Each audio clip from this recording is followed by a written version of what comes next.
Continuando con el estudio, vamos a ver lo que es la historia de la administración. Muchas personas no le dan mucha relevancia a la historia, obviando la gran riqueza que encontramos a través de ella. La historia nos nutre de cómo el ser humano va evolucionando y todos sus aportes realizados por ellos sirven en la actualidad como marco referencial para desarrollar un área determinada, específicamente con la administración. Un ejemplo más práctico son las famosas pirámides de Egipto. ¿Cómo se construyeron? Nos dice la historia que por el lapso de 20 años se trabajó para construir estas pirámides para que tuviese ese logro, esa majestuosidad de monumento histórico, que todavía prevalece en el tiempo. Tuvieron que administrarse, tuvieron que distribuirse los obreros, las áreas a trabajar, porque de otra manera no hubiese funcionado. Hubieron dos sucesos muy importantes que se dieron en el pasado que han incidido grandemente a lo que es la administración en esta época. El primero fue la publicación que realizó Adam Smith en 1976 sobre las riquezas de las naciones. Él postulaba la división de trabajo o especialización laboral, tareas específicas para personas con habilidades específicas. Él planteaba que un individuo iba a ser más productivo si se dedicaba a tareas exclusivas, en áreas definidas destinadas a su tarea. Gran parte de este principio se ha sostenido a través del tiempo. Otro punto interesante a destacar fue a finales del siglo XVIII, sobre la revolución industrial. Es cuando se inicia la sustitución de las fábricas artesanales o caseras por las industriales. Las demandas se incrementaron, entonces había que ser más productivo. Por lo tanto, surge la necesidad de que estas industrias de procedimientos y normas, alguien tenía que tomar el control de sus procesos, y ese alguien serían los administradores, personas encargadas de regir los procesos. Ya a principios del siglo XX se empieza a darle más importancia a este tema. Enfoques principales de la administración. Hay varios enfoques de la administración. Los enfoques clásicos, que constan de la administración científica y la administración general. El enfoque cuantitativo, que también incluye la administración de la calidad total. El enfoque conductual y los enfoques contemporáneos. Enfoque clásico. Plantea que la racionalidad como el hacer que las organizaciones y trabajadores fuesen lo más eficiente posible. Se cree que este postulado de que el trabajador pueda ser eficiente según la razón, el interés que se le impregne y buscar las maneras posibles para lo mismo. Taylor fue el que más énfasis puso en este aspecto. Él desarrolla la Escuela de Administración Científica. Es una escuela que se preocupa por aumentar la eficiencia de la industria, inicialmente de la racionalización del trabajo. Eso quiere decir que a través de la ciencia se determinan las habilidades pertinentes de ese individuo según el cargo que desempeña.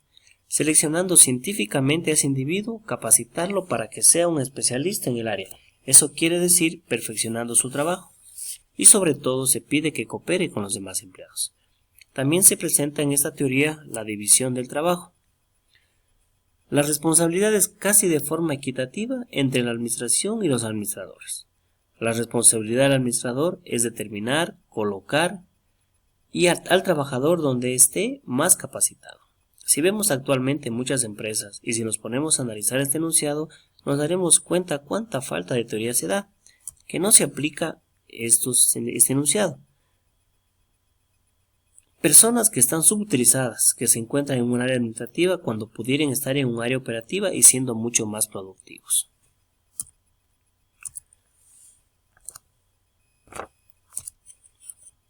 Enfoque cuantitativo. Tenemos ahora el enfoque cuantitativo. Este enfoque nos plantea el uso de técnicas cuantitativas para mejorar la toma de decisiones. Esas cifras nos dan a nosotros tendencias, nos dan una línea a seguir. Este enfoque se conoce también como la ciencia de la administración. Este evolucionó de las ciencias matemáticas y estadísticas que se desarrollaron para problemas específicos militares que se utilizaron durante la Segunda Guerra Mundial. Y de este método han surgido todo un conjunto de acciones, prácticas, medibles, pertinente para la administración, específicamente a través de los simuladores. Los procesos simulados incluso para la administración, en la actualidad vemos como hay simuladores de empresas completas donde se realizan todos los procesos administrativos. Y estos han servido para la práctica de la administración. La programación lineal mejora la toma de decisiones. La programación lineal es uno de los más utilizados, siempre buscando la mejora para la toma de decisiones en asignación de recursos. También la planeación del trabajo puede ser más eficiente si resulta del análisis de la programación de la ruta crítica.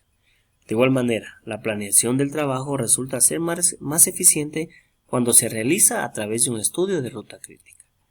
En conclusión, El enfoque cuantitativo busca en todas las áreas ese nivel óptimo, apoyado en la aplicación de técnicas matemáticas para solucionar problemas administrativos y mejorar la toma de decisiones. El enfoque conductual.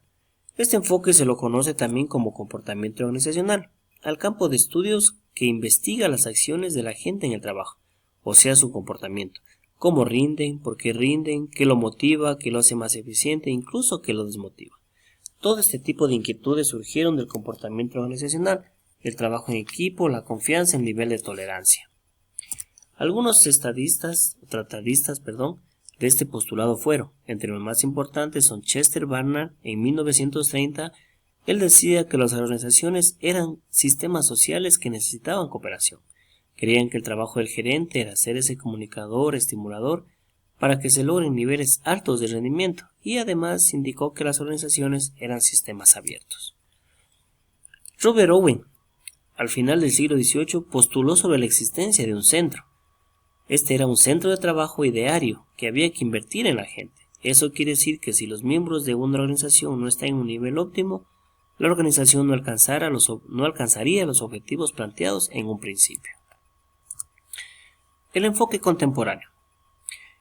Basado en la teoría de sistemas, se define como sistema el conjunto de partes interrelacionados e interdependientes dispuestos de tal forma que se produce en un todo unificado. Por lo tanto, el enfoque contemporáneo define a la organización como un sistema abierto. A nivel de sistema se trabaja con tres aspectos fundamentales: la entrada, el proceso y la salida, que es el mismo esquema que se aplica a las organizaciones desde este enfoque. Entonces, se toma el entorno como un todo. La entrada de la información, la materia prima, el capital, recursos humanos, tecnología, todo tipo de información que se necesita para obtener resultados óptimos. Toda esta información se transforma en lo que se llama un proceso de transformación, en actividad laboral del día a día, actividad gerencial, etc., en cómo se aplica la tecnología y los demás procesos. Y como salida se entiende cuando los productos y servicios son óptimos para satisfacer una necesidad. Luego esas salidas se retroalimentan e inician un proceso nuevo. Gracias.